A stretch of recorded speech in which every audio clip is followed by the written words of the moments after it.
This is the Hope Not Note podcast, where we answer your questions and share inspirational stories to fill your soul with hope. Our mission is to empower hope to those who have been plagued by note. I'm Dr. Dylan Caswell. And I'm Brandy. And we're here to bring you out of the note and into hope.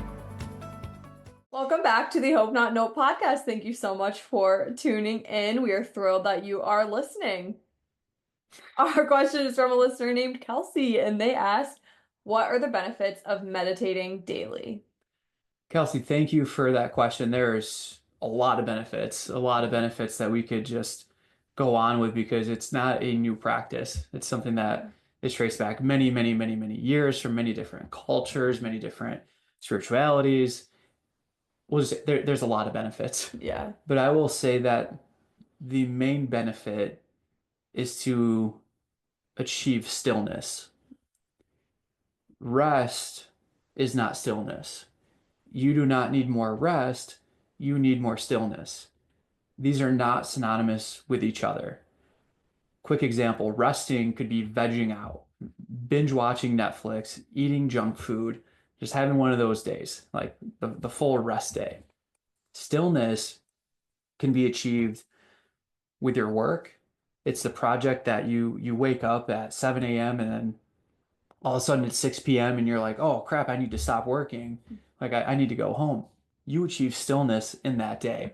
It's almost like a flow state, a mental flow state that you get into. The more that we can achieve stillness, the more focused we are, which means the more that we're achieving, which means the closer that we're getting to reaching the desires that are placed on our heart. Mm-hmm. So the biggest benefit I look at with meditating, yes, it can decrease anxiety. It can improve. A lot of people say, oh, meditation decreases alertness. No, it increases the alertness towards the things that you want to be alerted towards. It can decrease anxiety. It can help with depression. It can improve just your affect. It can do all these things. But to me, it's the stillness that's achieved in it is the biggest benefit. And the reason I say that is because we live in a society in which technology has advanced greatly. And we're constantly being inundated with stimulus, with input. It used to be when our parents would go grocery shopping that you weren't able to reach them. You would have to call the grocery store and hope that they're there at the same time that you call the grocery store and that they will hear their name over the loudspeaker and go to the area and then call you back. You couldn't text. You couldn't answer emails wherever you go. And there's a lot of pros. There's also a lot of cons to this. But what we do know is that the input has increased drastically. And this input does impact our output. And by meditating and saying, let me realign my focus and my brain and my mind and my nervous system to where I want it to be, you can be more effective. Mm-hmm. So to me, that is the biggest benefit of meditating. So the next question becomes, well, how do you meditate? Yeah. How do you do that? And I think we get this classic picture in our mind of sitting crisscross applesauce, fingers in the circle and doing the classic like, yeah. Like people hear meditating and that's what they think of. That is very reductionist to what meditation is as a whole. Yeah. Because again, meditation does not mean that you need to fully stop doing what you're doing and that you need to be in a dark room with candles lit and in this position and doing the hums. Mm-hmm. It just means that you're having some things that allow you to achieve stillness. And that can be a lot of different things. But the way I think we think of this at Hope Not Nope is like meditating shouldn't just be done in this box, but really your whole day should be meditative. Yes. Like your whole day should be trying to achieve this flow state and this feeling of stillness. Are you going to achieve it every day? No. Mm-hmm. Are there going to be moments in which you feel like, yes, I feel the stillness. And again, stillness doesn't mean that you're not moving. It just means you're in a flow. It's not going to be perfect. You're not going to get it every time, but the more that you can go for it, the better it can be. Mm-hmm. But there's so many ways to meditate. There's a comedian, I'm blanking on the name, but it was hilarious. He's like, there's all these apps for mindfulness now. Like you literally open your phone, go to an app and watch rain drip down a window. He's like, you know what? I used to get that on the train Mm. because there was nothing to entertain you. So you had to look out the window and watch a little rain droplet go down the window. Like all these things that we now have available via technology to help with mindfulness were all the things that are still present and that were there before technology ever came along. Hmm. It's just our attention is being divided or almost stolen into these other things that we now have to open an app and go, oh, the rainfall. Yeah. Versus just being able to look out the window and go, wow, look at the rain falling. Right. Yeah. Wow, I relate to that so much because I know that there are times where for the most part every day we try to get in, 20 minutes of meditation time, stillness. And there's times where I'm like distracted and want to like hop on my phone real quick or I'm not intentional with it and it becomes not really stillness. It becomes more rest. Like I'm gonna sit here and rest, but like in my mind, I'm kind of going through what I have to do 20 minutes from now when I like have to go back into like go mode. And sometimes when you're in go mode, you're not in like a meditative flow because it's let me like cross all these things off my list or whatever versus like achieving fulfillment in what you're doing. Not that you're not going to be productive because you can still be productive and like live in a meditative flow, but I don't know. I just know that meditation is something that I could improve on but I know when I have a good meditation or I'm in my flow state, like most of the time that comes from what you were saying, like kind of being in nature. Like I don't need to look at my phone and see the raindrops, but instead like me going for a walk can be very meditative, especially if I leave my phone at home. Because if I have my phone, then I might be like, oh my gosh, that's so pretty. Let me take a picture. And instead of truly like being present in it. Um, but then I also think of like sometimes having that thing can help me work in a meditative flow. For example, especially during like the winter months when it's darker, we don't have the sun as much. Like I'll put on an ambiance like video Mm. on the TV or on my laptop while I'm doing work on a desktop because it almost like that with like the soft music can create a very like meditative flow while I work. Especially when I'm not like going outside as much or something because of like the weather or whatever. Yeah, there's almost this progressive overloading Mm. of meditation.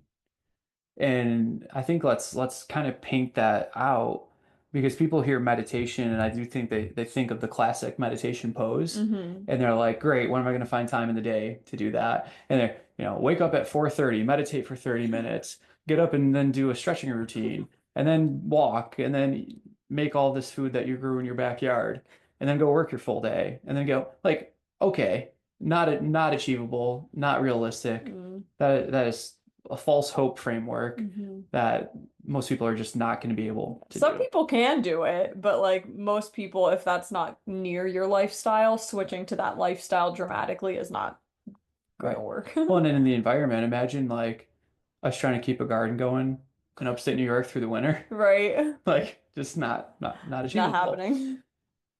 But I do think there are a bunch of ways that we can progressively overload our meditation. Mm.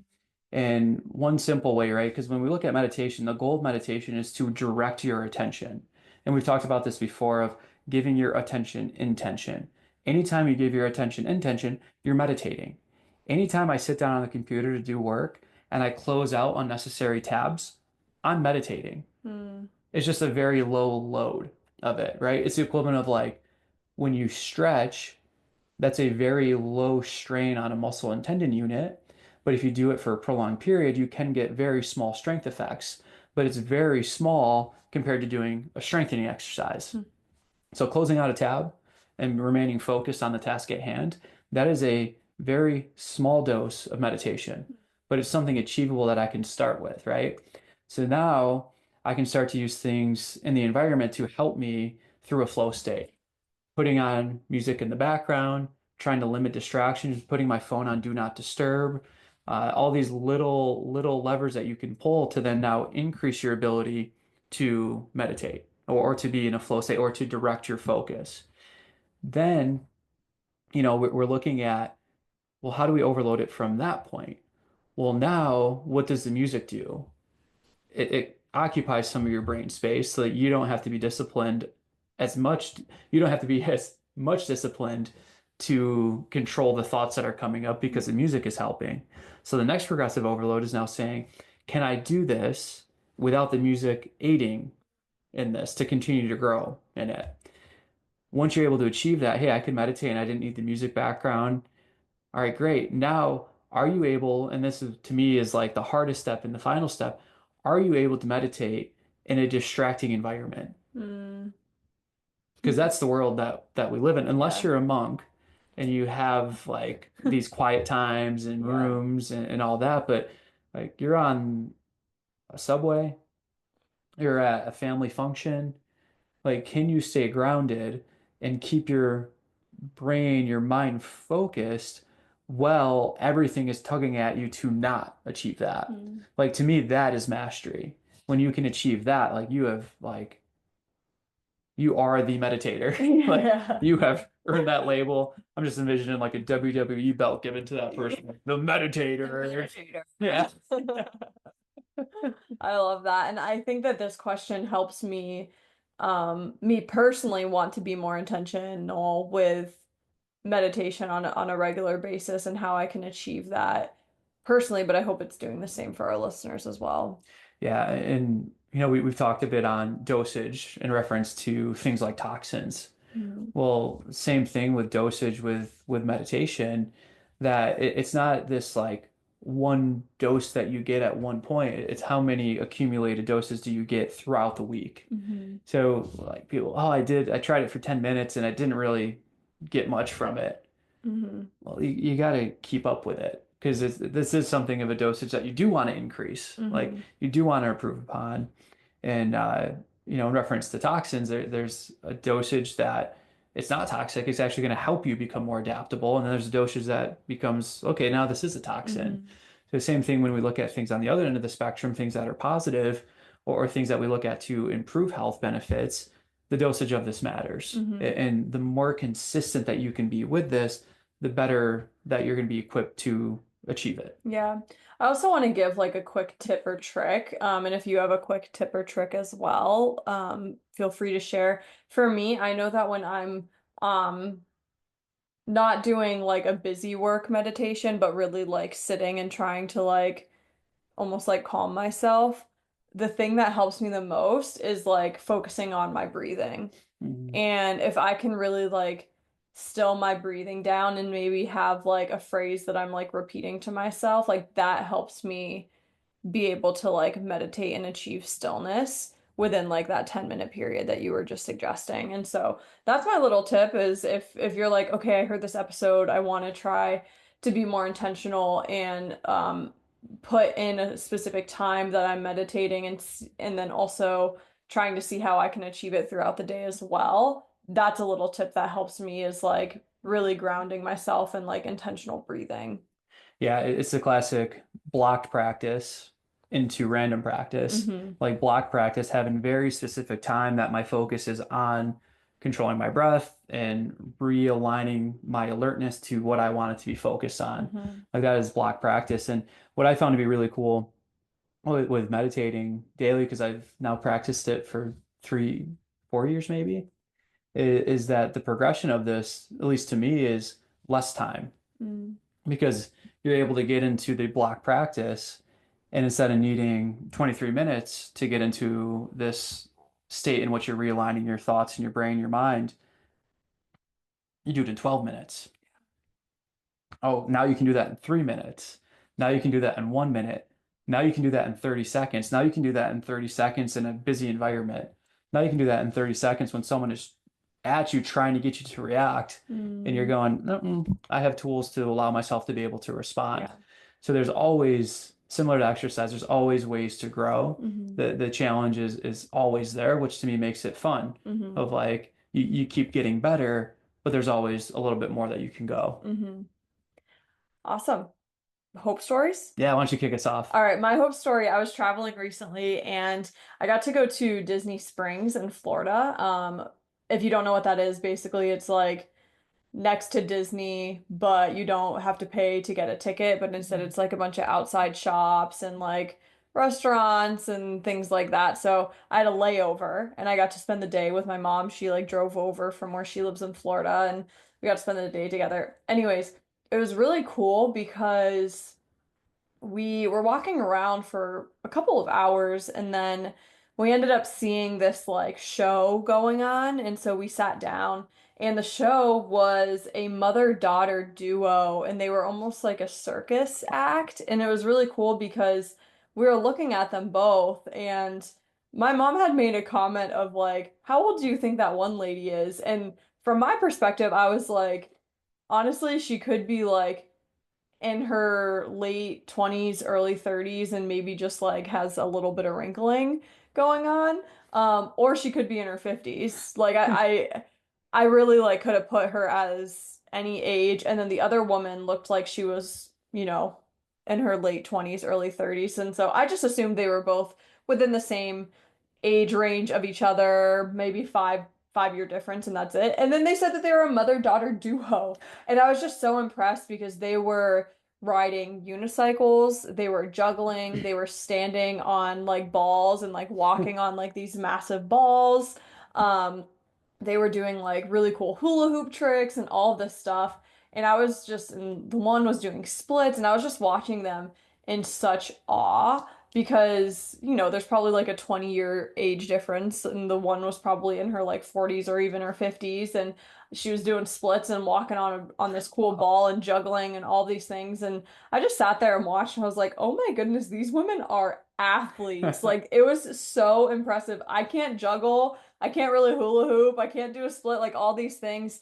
So it was just really cool to see both the fun of like the mother-daughter duo and how much fun they were having together, but also like how fit they were to be able to be doing these cool like tricks and stuff like that. And so that's my little Hope story. It was awesome. It was so cool to watch. Oh, I love that. So my hope story, a little different but kind of similar. Oh, okay. And I know you don't like it when I do this, but I have a series of hope stories from Classic. a recent trip. They're not in any particular order, Hmm. so I'll kind of space them out throughout upcoming podcasts, but no particular order, just cool hope stories. So my dad turned 60 over the summer, Hmm. and for his 60th birthday, he's a Miami Dolphins fan, and he was like, "Man, it'd be cool if we can like get the boys together and go down for a trip so I can see the Dolphins." And I'm like, all right, Dad, like we'll figure it out and get it to happen. So we did. We made it happen, and just seeing my dad's face light up, seeing his like childhood team stadium, and Hmm. watching them play in person was just incredible. Hmm. Like just like so happy, so in awe of being there and seeing this, and the people sitting in front of us. We struck up conversation, and my dad's like, I've been a fan my whole life, and the guy goes, did you watch the 72 Dolphins, the perfect season? And it's like, yeah. And it was so funny. He was asking questions as if like my dad was in the locker room. It's like, what was it like? What was it like? What was Dan like on TV? Like asking like all these different questions. It was so funny just asking him all these different questions through the years of Hmm. being a Dolphins fan and how excited. And the Dolphins ended up winning that game. And he was like, I knew they were gonna win. We had the 72 Dolphins guy right here next to us. So one hope story, and then I got other stories from that same trip that I'll save for other episodes. Yeah. Oh, I love it. Go Dolphins, I guess. Go Dolphin, go Yeah. Fins, fins up. Yeah. We love like I just want to say like I love the camaraderie and the support of like fan bases Yeah, when they meet different people. It's like a long lost best friend or right. something. It's just so cool. I love Yeah, it. yeah, it's awesome. Yeah. Well, thank you for tuning in, and we will have an episode for you next Wednesday. Have a great week, and remember, every day is not just a day to be hopeful, it's an opportunity to become hope. The Hope Not Know podcast is meant for educational, informational, and personal development purposes only and does not constitute any health or medical advice. If you're looking for specific advice, connect with us to work with a Hope coach. Hope Not Note podcast shall not be liable or responsible for any loss or damage allegedly arising from any information or suggestions in this podcast.